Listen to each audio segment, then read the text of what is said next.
Dice Company contains fantasy violence, mature themes, and unapologetic bickering. No feelings were hurt in the making of it, but listener discretion is advised. Dice Company will always be free, but it's not free to make. Please consider supporting us on Patreon or Apple Podcasts and get access to our weekly roundtable show Extra Roll. Just follow any of the links in the show notes for this chapter.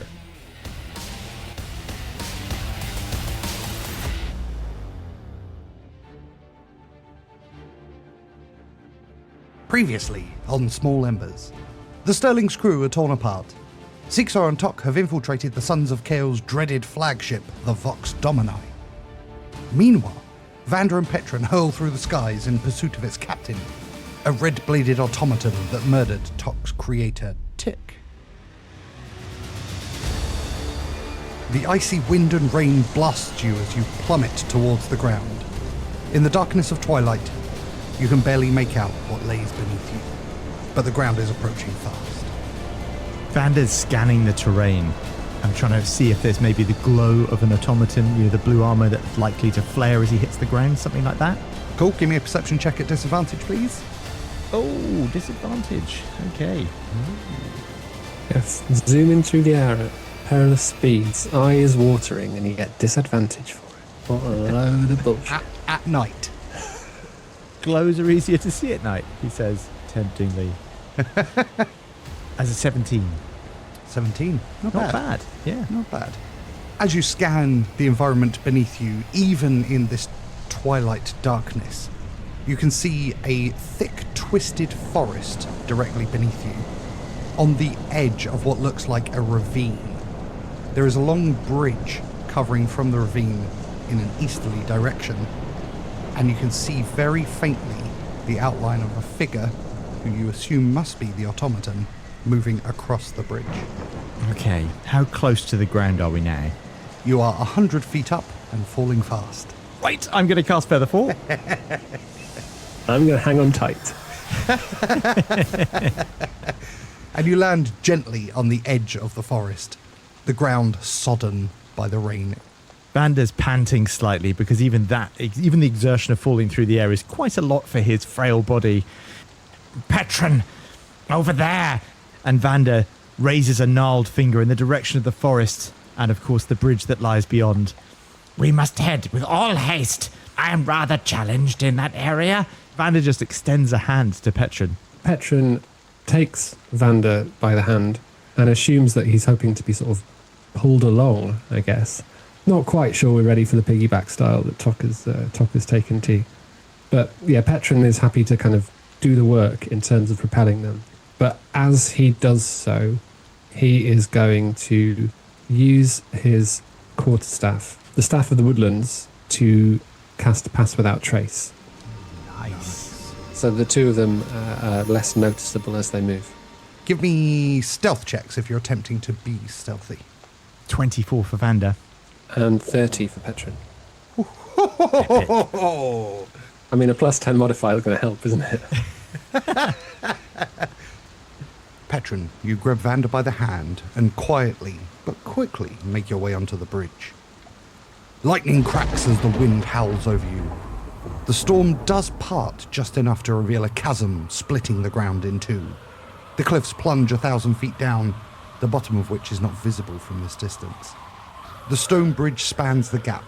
Half of it crumbled away into the abyss. What remains is slick with rain, its stones shifting and groaning under the weight of the wind. Okay, again, Vander's going to scan across the bridge. And at the same time, Petren, do you see movement over there? And again, his hand extends in the direction of the other end of the bridge through the rain and gloom. Do I see movement over there? Why don't you give me a perception check and let's find out? Maybe I will. You can have it at advantage because Vander is helping you. He gives your hand a little squeeze. It's all right, babes. 19. Lightning flashes in the distance, illuminating the silhouette of your quarry. The bounder with the red blade stood motionless on the edge of a cliff on the other side of the ravine. And Petron's going to say, "Oh, one moment, Vander," because after the adrenaline of the battle has worn off, and also the adrenaline of plummeting through the air has worn off. Petren can feel a real fatigue settling into his very bones. So he's decided to take this opportunity to drink Tock's concoction that he referred to as coffee, which he claimed had some regenerative powers or some fatigue reducing powers. So Petren is going to pause to take a sip of that before he moves on. It gives me the benefit of a long rest without having a long rest, because I used a lot of my magic up in that air battle and I don't want to get caught short against this Vander. So Vander continues on and tries to pull Petren along, but obviously being so weak, you just get a very slight tug of your hand and Vander comes to a stop.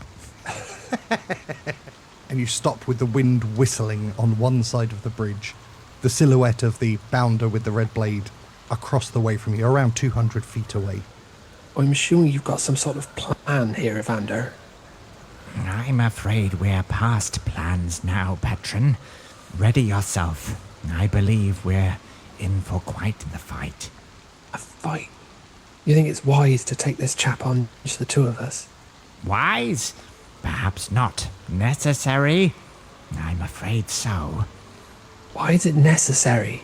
There is little time. Petren, as you may be aware, I have been able to see things beyond this realm. In one of my visions during one of Tock's clandestine experiments, I was able to see the moment of Tick's death. Tick was not struck down by a human or a bounder, but rather an automaton. A Rosian automaton with a red blade. That automaton. There is no time, no allies to call. It's just us, and what I know Tock would require we do. End that automaton's life.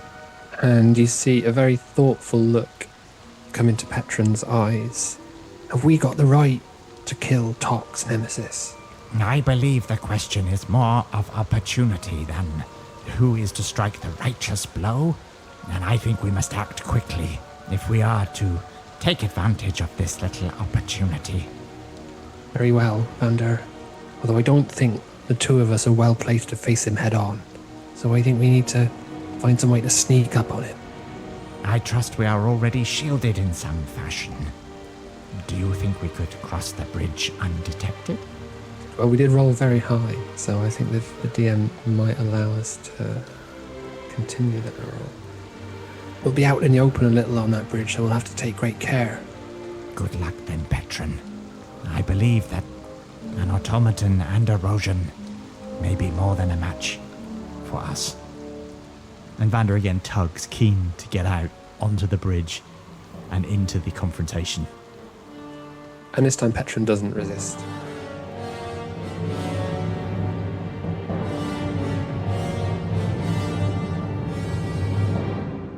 Two weeks previous.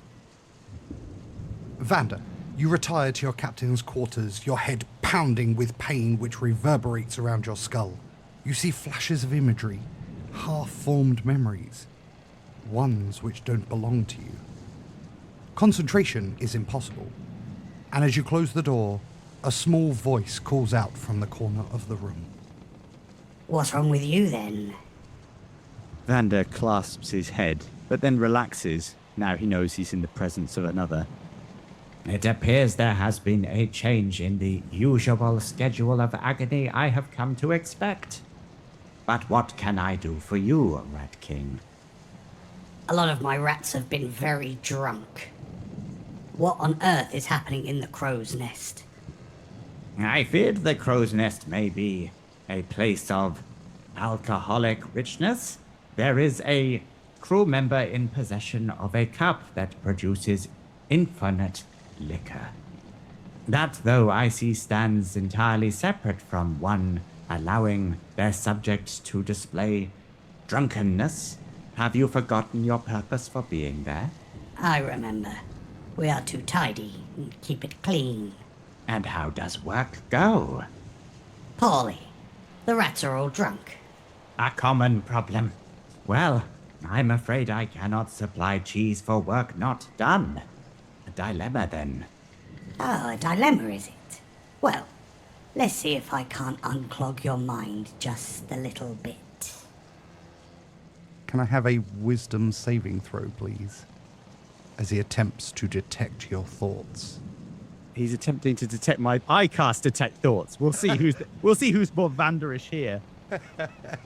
Okay, so I've come out with a 14 as my wisdom saving throw, but obviously I'm going to also detect thoughts.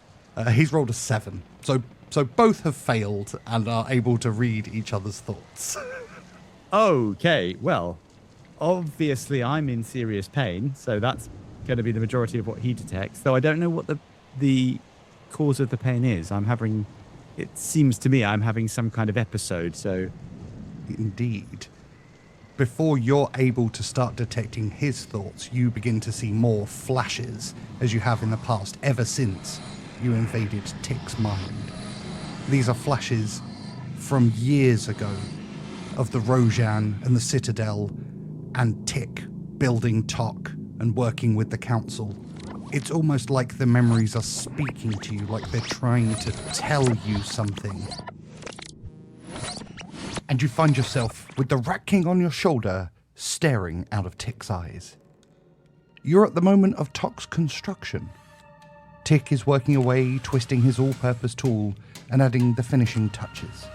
Engram of the Council of Rojan is there, pleading for Tick to stop. That is too dangerous. And then, with one final twist of the tool, the new automaton is activated. Its eyes glow red. This is not your Tock. Your eyes scan the room and you see a selection of half-finished automatons with very small differences, and at the end of that line, its half-armor glowing blue is the Tock you recognize. Inactive and half-finished. The newly finished automaton looks around, its red eyes glowing, and for a moment, Tick watches and deactivates his new construction.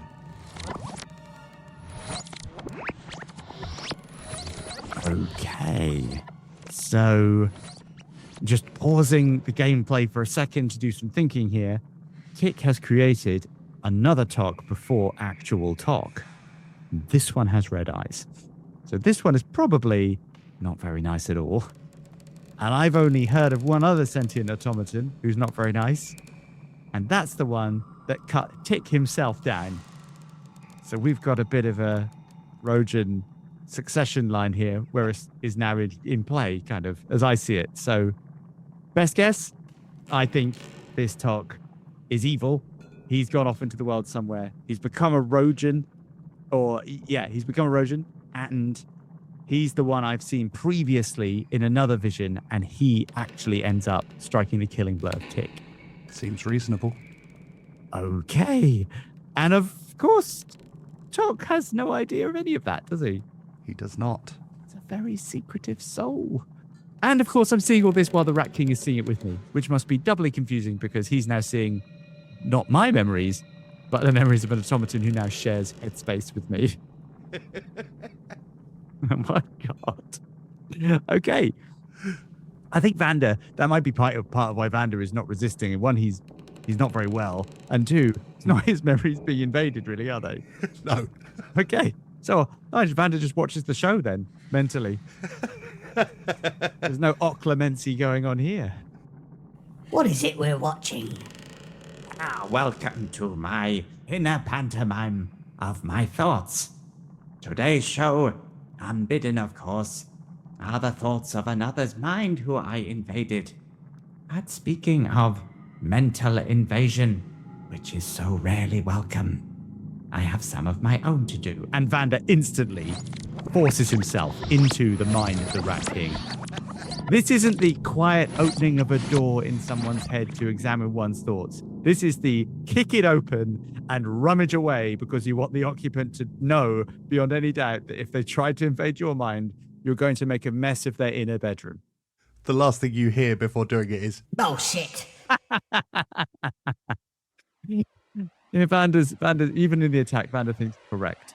it doesn't take long for you to delve into the depths of the Rat King's mind.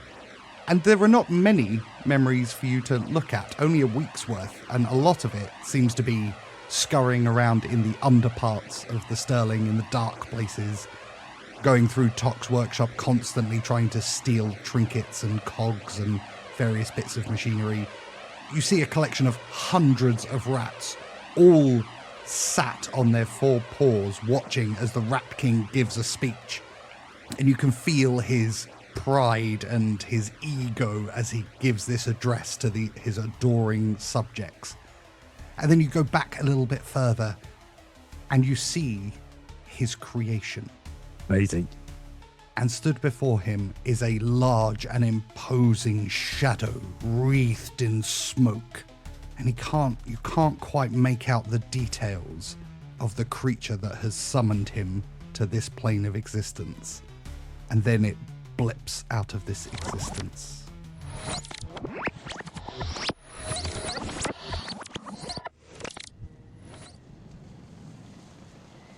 That was rude. Get any information you liked. You are less than a week old. There is precious little to learn. Though, you are driven by an insatiable ambition which I find delicious. I'm interested to know how you have two sets of memories in your mind. An unfortunate chain of events, though not entirely without use. While we're on the subject of each other's personal matters, I noticed you scurried through the bulkheads of the ship not 2 days past, and at bulkhead 9, inscribed in wood on the fulcrum, I saw a crack emerge. Clearly Tock has not been doing his repairs with complete diligence. I require you to return to the spot and tar it before it becomes a structural problem. I may be able to help with that, but I haven't had cheese for a few days. You've been holding out on me. Where is it? You have yet to achieve a single useful task. Cheese is for tasks completed, and today's payment is not turning your brain to soup. I'm sure you're not stupid enough to threaten a king. And he stands up a little straighter and holds his cane forward like a magic wand. Ah, your ambition rises again. You're quite wrong, though, Rat King. I threaten anyone I come across. I will inflict upon you pain so exquisite, the kind of which you have never experienced before. Ah, Vander says, as if pricked by a small needle, though, of course, no pain has yet been visited on him. And with that, the deliciousness of your ambition has rather soured. Ah, well, this has been fun. And with that, Vander simply pulls the flintlock from his robes, points it at the Rat King, and point blank pulls the trigger. Roll to hit. 24. Hits, roll for damage. 17. Vander, please tell us a story. The Rat King, trying to threaten Vander, still has his hand outstretched theatrically, as if he holds the high ground in this particular conflict. His eyes turn to fear, though, as, like a rattlesnake, Vander's gnarled hand snaps into his clothing and comes out, holding the flintlock, which is leveled inches from his muzzle. And then there is the last sight the Rat King ever sees, which is the flash of the muzzle. Shrapnel just creates a reddish stain across the captain's cabin. Only it doesn't create a reddish stain. The moment that the gun hits the Rat King, he bursts into small motes of golden energy that dissipate into the air. You have seen this before. It is exactly the same thing that happens whenever a familiar is killed. Hey, so the Rat King isn't dead, and I've pissed off his master, who I think is the hushed one. Vander clicks the flintlock, allows the cartridge to slide onto the floor, slots in a new one, closes the flintlock, places it back into his robes, leans back in his chair, looks up at the top of his cabin, and says, "Okay."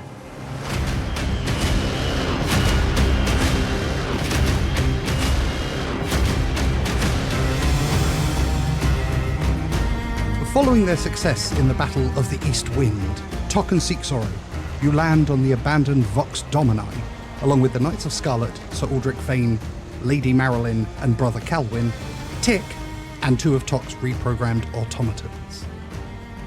You head below decks on the massive craft as stale metallic air fills your lungs. Inside, the corridors are empty as Petren had advised. There's precision here, a deliberate absence. No banners, no etchings, no pipes or wires left exposed. Every wall is uniform, every bulkhead set at precise right angles, each step on the grated floor ringing with the same hollow tone. The atmosphere is cold, colder than the storm outside. The chill clings to you. The only sound you hear are your own footfalls and the occasional hiss of steam and the low hum of the ship's heart, somewhere deep within. Tock, roll me a d20, please. Tock must be right at home here. 13. Okay. The hallways form a labyrinth of sameness, featureless doors leading to featureless rooms, each as bare as the last. No beds, no mess hall, no space for life as you know it. The Vox Domini was clearly built for function. But then, without warning, the sterility breaks. The door to a chamber ahead is wide open, and the interior is utterly unlike the rest. The floor here is dark wood, worn smooth. The walls are lined with shelves, books, trinkets, and personal relics, each one lit by a soft lamplight that flickers in an otherwise stale air. The scent of oil and iron still linger, but it's tempered by the ghost of something warmer. Parchment, leather, and very faintly, incense. There is a simple wooden desk, and scattered on it are parchments with maps on, while 2 leather-bound tomes sit open atop them.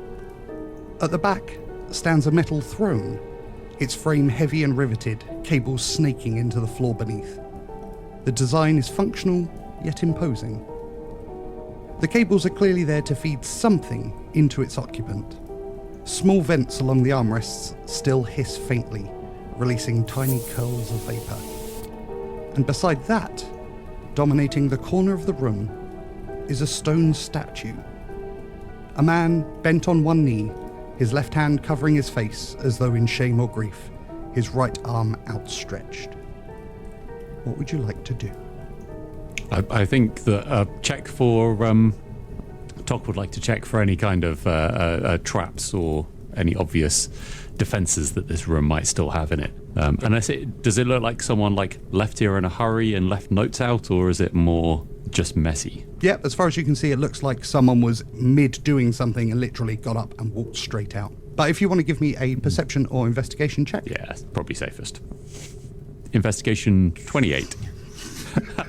Not a natural 20, obviously. That would be higher then. There are no traps that you can see. However, your incredible investigative and perception skills draw your attention to the door frame. As you look to the top of it, you can see a thick sheet of metal that is positioned above the door frame. This looks like a protective measure that can drop down in order to seal the room off from danger. There are, however, no triggers you can see within the room itself. From his cloak, Tock will produce an anvil and just wedge that in the corner of the door. That should do it. Cool. So Seeksorrow is interested in all the papers on the table because he wants to learn more about sailing, and this is a ship, so probably that's sailing instructions. Seeksorrow is going to give the throne a wide berth because that seems to be like a charging point for some kind of mechanical demon, and that doesn't seem like a thing he wants to be part of. So Seeksorrow is going to go round that carefully and go to the desk of papers and start extremely messily sorting through them for fun goodies of knowledge. The maps show an area you immediately identify as Misery. It shows stages of construction beneath it as tunnels have been carved out, revealing sanctums and hidden areas beneath the town. The Sons of Kale are obviously digging out resources from beneath the area. The 2 books you open are something completely different. The first is written in a language you can't understand and do not recognize, but the design and layout are clearly that of a diary. The second book consists of an in-depth collection of notes, scrawled with sketches of anatomy broken down into sections, and each section is titled with a name. The first is Elestia Sylvain, the Dawn Rider, and then in brackets, deceased, Roanoke, unknown. The second, Clara Vanderkilt, the Celestial Hammer, deceased, Frost Hollow, unsuitable. Then Seraphina Oakenheart, Nocturna, last known location, unknown. And Lucian Winter, Lionheart, high potential, last known location, Alphon. The pages go on and on, listing every Rojan from the council members through to the tyros of the 4th chapter. Okay. Is there anything within it that tells me what potential they were looking for? Give me an investigation check. Okay. My investigation is terrible. Oh, natural 20 for 19. I was ready to get right back in the -1 club there. The scrawled notes you can see all over the pages, like annotations, reveal that a series of experimentations have taken place. They all revolve around individuals' ability to survive great pain and destruction and to keep living. And beyond that, whoever was performing these experiments was looking into the inherent potential to channel the power of the gods through them without destroying their mortal bodies. Tock, I think you need to come and look at this. I think we need to take this with us. This feels like exactly the sort of thing Vander would read at bedtime. You are saying it is dangerous, Seeksorrow. It does look dangerous. It seems to be about channeling God's power through people. It's quite scary. You are correct. That would be Vander's bedtime reading, Seeksorrow. Yeah, your friend Seraphina's in here. Tock will take an immediate interest and start leafing through all the notes as well. What about this Lucian Winter? Have you heard of him? High potential, it says. Lucian Winter is the Lionheart Rojan. Is he alive? Status unknown. Alright, well I think we better find, if we can find him, we better warn him. I wouldn't want to be noted as high potential by these people, whoever they are. I would find that to be acceptable.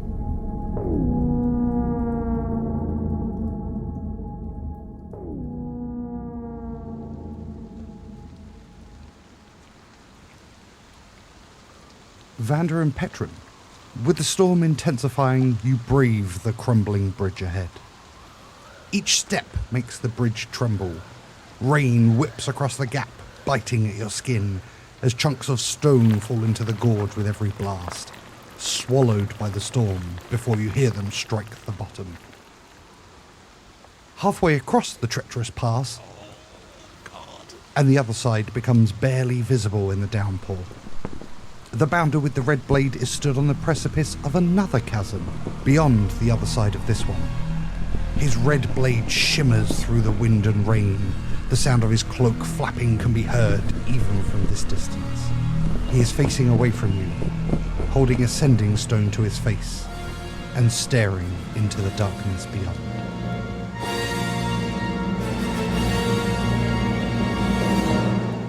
He calls for aid, Petren. Observe the stone, says Vander. More haste! And again, a small tug as Vander tries to close the distance before anyone else can be called to the showdown.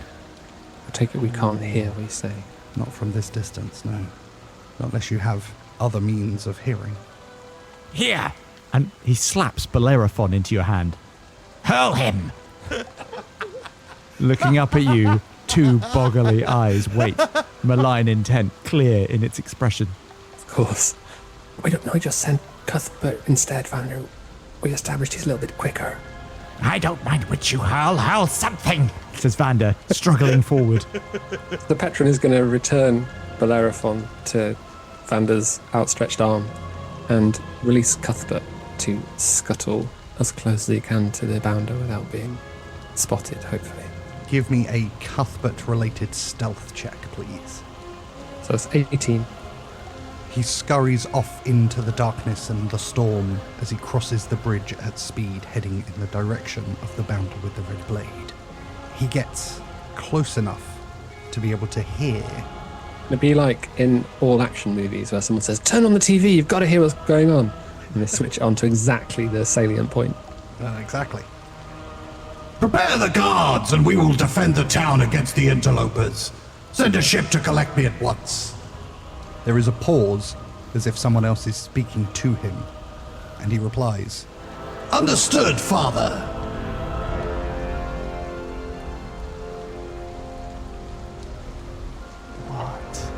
What? Okay. Interesting. What's Cuthbert's intelligence? Hang on. His intelligence is 2.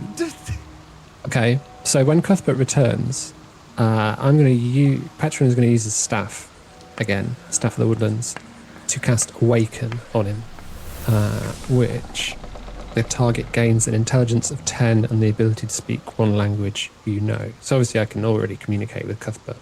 Basically, I'm raising up his intelligence in order to ask him, did he recognise the voice? Okay. Do you want me to do a Cuthbert voice? I'd like, yeah, of your choosing. You cast Awaken on Cuthbert, whose eyes widen and then narrow, and he stands up in a far more humanoid-like position as he looks up at you. What is it I can do to help you? Did you recognise that voice, Cuthbert, the man who spoke? Well, it seems clear to me that he shares a voice with Little Tick. Little Tick. But is it possible that he is Little Tick? You spend far too much time with Little Tick. Would you recognise him? I have spent exactly the amount of time that I wish to spend with him, and I am sure that he is not Little Tick. Was Little Tick not present on the battle? He was, but... I'm no expert, but I think mathematically speaking, it seems unlikely he'd have been able to make it down here that quickly. I thought you better when you just squeaked, Cuthbert. They always do. Thank you. Petren tucks him back inside his cloak. Well, that's a relief, anyway. But it sounds like a ship's right on its way, Vander. Reinforcements are coming. We must close the gap then. And again, Vander pulls, continuing to try and push Petren to close the gap. First, Vander wants to cast Mage Armor. I feel like that's something that should have been cast during the battle. I was fairly confident. Admirals don't need to engage in that way, so Mage Armor now. As Vander is wrapped in a golden glow of Mage Armor being cast. As Petren sees Vander using his Mage Armor, seeing him glow, he too prepares himself for battle by casting Symbiotic Entity. It's a way Petren channels his magic into spores. So rather than using a wild shape, I can gain 4 temporary hit points for each level I have in this class. And while the feature's active, I do more Halo Spores damage, and I do necrotic damage with a melee weapon. Holy moly. As Petren walks, you realise that in his footsteps, tiny fungi are growing and releasing spores behind him as he walks. And as he moves forward, they drift up and start to encircle him. Vander's eye takes that in. He looks back at Petren and decides not to mention it. You guys can roll initiative and we'll get into an initiative order and then you can start doing your movements. 16 for Vander. 13. Top of the round is the bounder with the red blade, who you see marching up and down. He's no longer speaking into the sending stone, but he is still holding his red blade. He has not noticed you. And first up from you guys is Vander. I'm going to double move. Okay. Dash. Vander, as you scramble forward quickly, you can hear parts of the crumbling architecture around you fall away. So the ground beneath your feet is starting to fall away as the bridge collapses where you're stood. Can I have a dexterity saving throw, please? Oh, God, okay. 2. I'm going to use lucky. I'm going to need a second go at that. And 16. Beneath you, the bridge begins to tumble away, falling into the abyss below. You notice just at the last minute, thank God you're so lucky, as you're able to sidestep out of the way as the place where you were previously stood collapses. Petren. Having seen Vander stumble, can I be very careful. You can use your action to have a look around if you want to. Yeah, okay, so I'll use my action to... Bear in mind you can't dash if you do that. Well, I haven't got lucky, so I can't afford to go through the bridge. So I guess I'm going to have to go more slowly and look around. Okie doke. Give me a perception check, please. 21. Stopping, not rushing in the same way that Vander has, you scan the crumbling bridge, and you can see on the east side of the bridge there is more loose stones similar to the ones that Vander just stepped on that could cause you problems if you were to step onto them.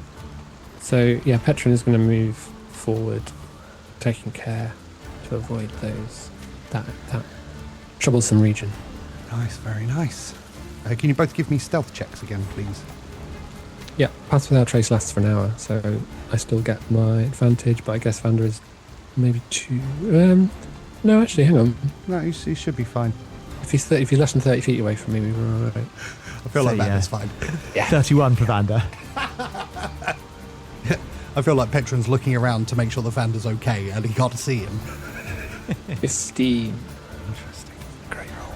So we're back at the top of the round with the Bounder, who has heard the crumbling rocks of the bridge, and you see him turn, and Petren, he looks directly at you and begins to march in your direction. And you see him ready himself, his blade in one hand and his gauntleted fist pointing in your direction. But he doesn't do anything. He is holding an action. Vander. Seeing that he's now closing the gap, Vander comes to a rest, his cane striking the cobbles on the bridge, and Vander casts Mirror Image. As the cane clicks on the stones of the bridge, 3 more Vanders step from behind the first, and all 4 look across the expanse towards the automaton with the glowing red blade. Vander calls out, I surmise that at least at one time, you had the designation Tock. He stands stoically and does not respond to your calls. Not a talker then, says Vander under his breath. Vander's simply going to take the spot up in the gap, so I'm just moving to the centre of what is now the remains of the bridge.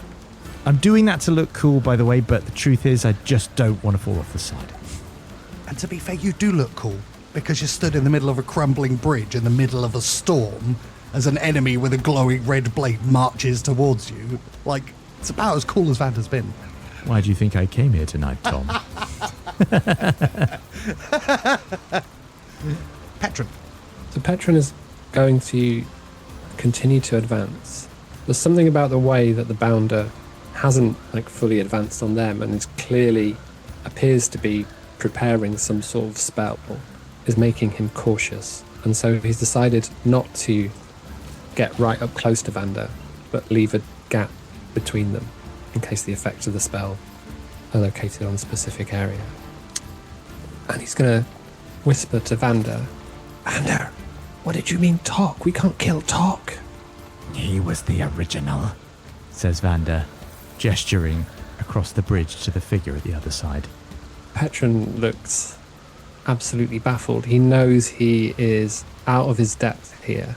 He doesn't want to advance on this creature, but he also knows that he cannot leave Vander, and he's kind of stuck in indecision. I think almost without meaning to, he casts Hidden Step, thus turning himself invisible. Mid-conversation, Vander, Petren, with a pop, disappears.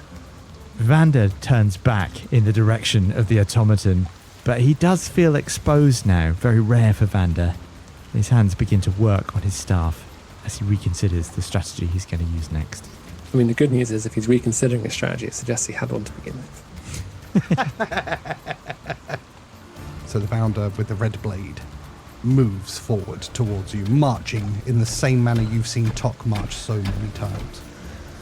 He bears down on you now 70 feet away from you, having moved through the thinnest part of the bridge on his side. And once again, his gauntleted hand is raised.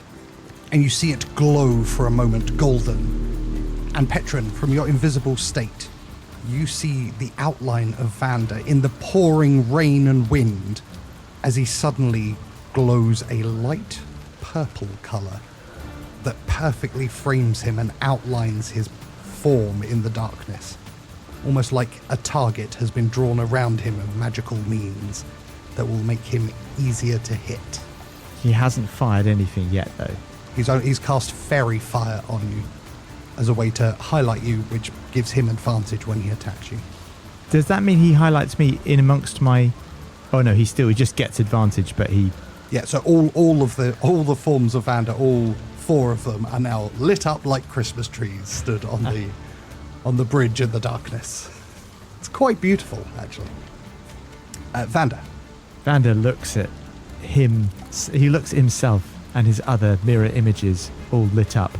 You won't mind if I fight back, do you? And he casts Summon Aberration. Are you bringing Billy Ruffian to the fight? I am. From Vander's pocket, Bellerophon crawls and alights on the ground, scuttling forward towards the automaton. Just 10 paces ahead of Vander, Bellerophon begins to change shape.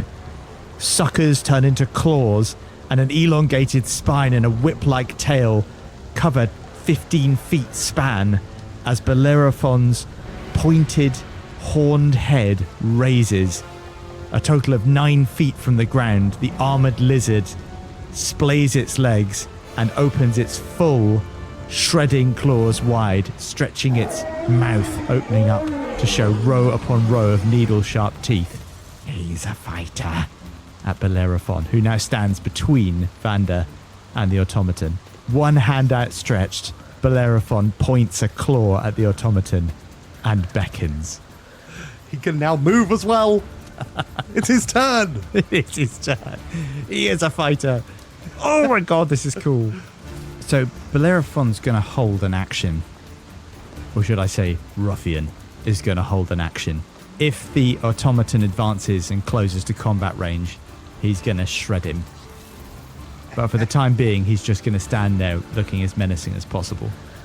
As I say, I've been, Bellerophon's been out there dying in every which way. You learn a thing or two. Petren. The invisible Petren stood behind Vander. You've just seen Billy Ruffian appear in front of the 3 glowing pink Vanders. Petren is going to cast Call Lightning. So Petren draws his staff, and maybe Vander, although he can't see Petren, can hear the sound of the staff scratching on the cobblestones. And then a fraction of a second after, a bolt of lightning flashes down directly onto the automaton. I'm going to cast it at level 4. Okay. So it's a dexterity saving throw. It's a dexterity roll of 21. Sounds like a pass, doesn't it? Does to me. So that will halve the damage. So 28, so 14 damage. As the lightning strikes down, and you see the bounder with the red blade move quite quickly to avoid some of the damage. When the lightning bolt does hit him, his armor glows a kind of reddish color, identically to how Tox glows, although Tox is blue, as he absorbs half of the damage further with absorber elements. It's taking it down to 7 total damage. Not good. I think you probably can't see Petren past Billy Ruffian, so I don't think that I'm going to invisibilize Petren. Okay. Nice. So back at the top of the round with the bounder with the red blade.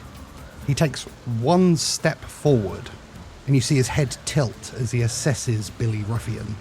And then he looks to the ground in front of him and moves to the side rather than dead ahead, moving in a diagonal direction, flanking down to the east of Vander and Ruffian's position.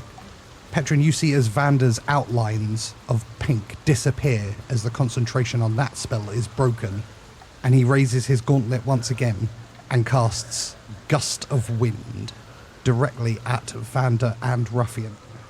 You see the wind of the storm gathering behind the bounder, and he pushes his hand forward as the wind blasts, hitting Bellerophon dead on and catching Vander a little bit. Can I have strength saving throws from both of you, please?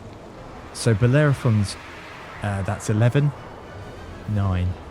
I'm going to use Lucky again. Oh, God. That can only be used for Vander, though, right? Correct. 16. exactly what you needed. So the wind is buffeting you both, and it's incredible. Even though you've been in a storm now for weeks on end, this is magically charged wind, and it blasts, and you see, Vander, your cloaks, 3 cloaks, 4 cloaks are billowing back in the wind, but you're able to just plant your staff into the ground and hold position. Bellerophon, however, is not as lucky. He desperately claws at the ground as the wind pushes faster and further and harder into him. And then, in an instant, he flies back 15 feet, over the edge, and into the abyss below. Oh my god.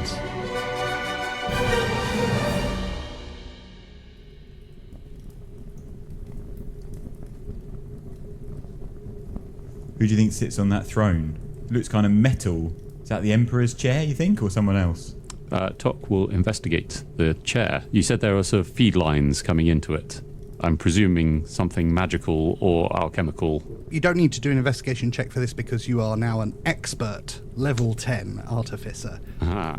So you're able to very quickly put together what it is. This is a chair for healing. So a creature can sit in this chair for 1 hour and it will replenish them to the tune of 1 long rest. Seeksorrow, it is a healing chair. It may belong to the Emperor. He is known to be deteriorating physically. Well, that sounds like good news, but it makes me feel creepy. I don't like it. Should we be breaking this chair? Should we be breaking this ship? It is a powerful artifact. It could be used for good. Well, yeah, I can see Vander sitting in there. He'd like that, wouldn't he? That is correct. Right. We better be careful with this ship, though. I would suggest we steal the ship, Seeksorrow. Well, yeah, I am up for that. Yeah, well, who's going to be captain? Says Seeksorrow, perking up somewhat. Tock will look at him for a moment and say, updating designation, Captain Seeksorrow. Seeksorrow takes a deep breath. Captain, I will order my automatons to repair your ship. Thank you, Tock. It means a lot. Run out the guns! And he goes up to wherever the captain goes in a ship. But he is more interested in the statue. So Seeksorrow kind of hesitantly is going to go towards that because it looks like a statue that's displaying kind of horror or I don't know. There's something odd about the way that was described. So Seeksorrow is going to go and have a real close look at that to see if he can. Okay, give me an investigation check. Tock will help, although first he will tell Sir Aldrich Vane to organise a watch outside whilst we're investigating. So Aldrich Vane nods in your direction, while next to him, Brother Calwyn speaks up. Fear not, Captain. We shall protect you and the ship. And then they all head off into the corridor to stand watch. Very good. All right, let's Scooby-Doo this. Seeksorrow, this appears to be a statue of a human. You're guided. So with advantage, 9, so 11. Is it in like a natural place? Like, is it in some sort of central plinth? Or does it just look like an acquisition? There's no plinth or description of who this figure is. But you can tell that the statue itself, the kind of sculpting of it is immaculate. Right down to the faint folds in the cloak and the tension in his reaching fingers. His expression is obviously hidden, but you can tell from the size of him that this must have been a warrior. As you scan closer, exploring the sinews of muscle and deep, consistent scarring that covers his body, you try and get a better look at his face, which is covered by his hand, but you can only really make out more scarring. The hand which covers his face, however, has a ring on the 4th finger, beautifully designed with a flat surface. This is a signet ring. And etched on the signet ring is the inscription of a heron. Something weird about this. I don't like it. People make statues of, like someone in a special pose, looking all heroic or whatever. This just looks like it's frozen, just in a sort of like frozen in real life. And look at this ring. It's got a heron picture on. What do you make of that? It would suggest a connection with Vander. What kind of connection, Tock? I don't think I've ever asked where the heron comes from. Why is he going about herons? Why with the Order of the Heron? Vander was touched by a man with a heron ring whilst in prison. You are correct. The statue may not have been created by humans, but by a creature that may turn humanoids to stone with a look. This may be a human. How come? I mean, you've broken me with your description of how Vander knows about Heron signaling. Anyway, how could we tell? How could we tell if this was really a person? Is it just stone on the outside? Could we like scratch a bit of it, see if there's a person in there? I lack the requisite magic to restore them to life. Captain Seeksorrow, additional information. The statue. Yes, Doc. I believe it is likely that this is a human that has been turned to stone. Petrification. I have observed similar statues in the past. Hang on. Let me just check my notes for a second. Statues. Holding their faith. Terror chicken? Very good, Harry. You are quite right, of course. This is not the only time you've seen a statue like this over the course of your travels in the last few months. In fact, as Tock thinks back, statues like this have been appearing all along the way. Sat pride of place in the centre is a statue. It shows a man on one knee covering his face with his left hand. His right hand is reaching forward, fingers splayed, and on the fourth finger is a gaudy looking ring, overly large, square in shape, and odd. There she is, says Vander, gesturing at the ring. There's kind of half-submerged statues around you. As you look at the statues, their stone eyes are kind of peering towards you, except for one which is covering its face with its left hand and kind of reaching forward, but it's missing a few fingers. Salazar approaches a statue stood by the entrance. The figure is on one knee, its left hand covering its face while its right hand, missing a few fingers, reaches forward. The gods play cruel tricks on us all. Old friend of yours? She falls to one knee, covering her face in pain and pointing forward as every inch of her cracks and quickly turns to stone. Tock will walk over and poke around in the hedge. Vander will stay flimsily clutching his staff, barely able to stand up. You move closer. Your hands brush aside the tangled vines, and from within the green emerges a statue, half-buried, weather-worn, but exquisite in its detail. The figure is bent, on one knee, as if in supplication to the water. Every sinew and muscle rendered with such mastery that you half expect the stone to be warm beneath your touch. Whoever the sculptor had been, they knew the form of man as intimately as any master of anatomy. Strange, though. There is no plinth, no name to this forgotten lord, no inscription to tell his story. His face remains hidden, covered by his left hand, while his right hand reaches forward towards the stream. I still don't know whether... Well, there's only one statue that was there a long time ago. He's not put that there for nothing. Domi's tricksy enough to put something there for nothing to get us... He is. To get us in our heads. Oh, well, in which case we've played right into his hands.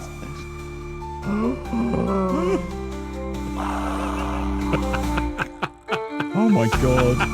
Dude. Good lord. What just happened? Oh, man. That is crazy. Well, as this has happened in what appears to be the Emperor's room, then the enemy of our enemy might be our friend. The Heron ring is to his credit as well, I'd say. So, if we can't fix him for now, do you think there's value in at least keeping him in one piece? Maybe we can find someone who can? Your deductions are logical, Captain. Should we load him into a box surrounded by straw or something? I mean, if he tips over, is he going to smash? There appears to be no immediate risk, Captain. Fair enough. And Seeksorrow pauses and just lays a hand on the guy's shoulder. He's feeling sorry for this person and he doesn't really understand why. He's not even sure it is a person.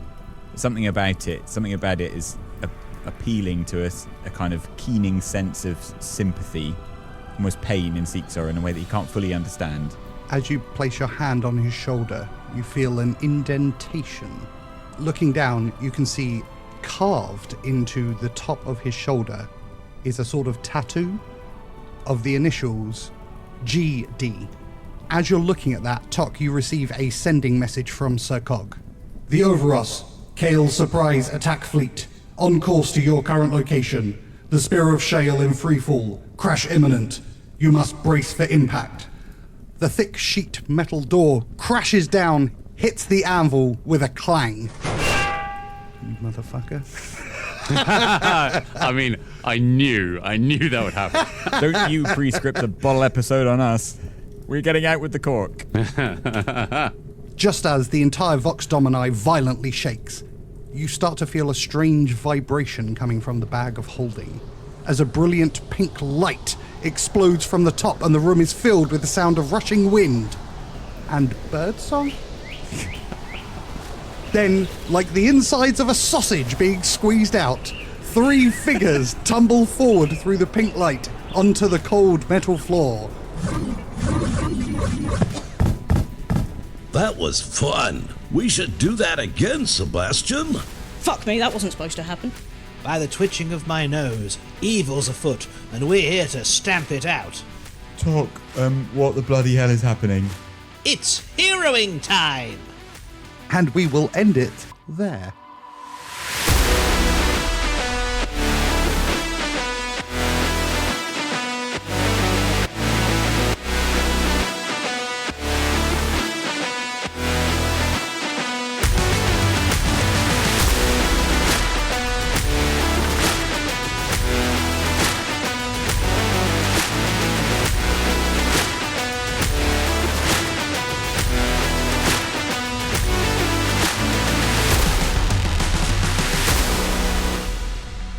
You've been listening to Dice Company's Small Embers, starring Dave Windust as Petren Oakflower, Charlie Blackadder as Vander Finnick, Adam Beltane as Sebastian Longpaw, Lou Liz as Bramble Winterset, Zeus Legion as Grizz Honeyclaw, Alex Morrison as Seeksorrow, and Harry King as Tock, with Tom Patrick as your Dungeon Master.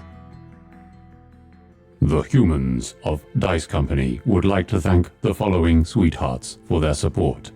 Corey Mack, The Red Right Hand, Dave Patterson, Boy Genius, Zeus Legion, Zero Nova, Sepulchre Stennett, Marky B, Jenny the War Camel, Stephen Sikora, Nori Gosler, Mickey Arnold, Happy Daddy Scotty, Tika S.J. Phionics, Richard Ungermas, Rabbi Camel, Team #Stay Toxic, Path Pursuit, Paris Pakar, Julia Zeno, Shovels, Queenie, and a special extra thanks to our very own Council of Rojan, Mama Strange, Axel Runholm, and Chris from North London.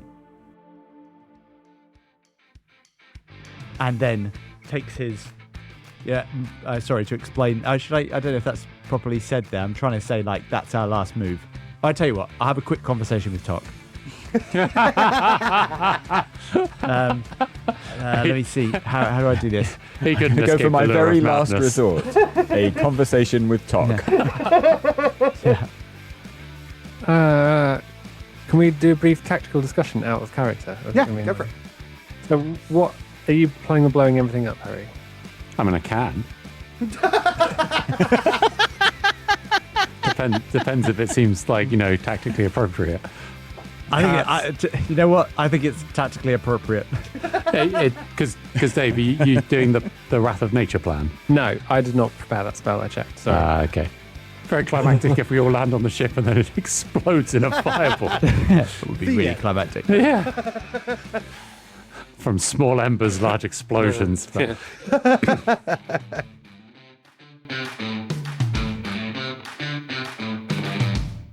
Lore.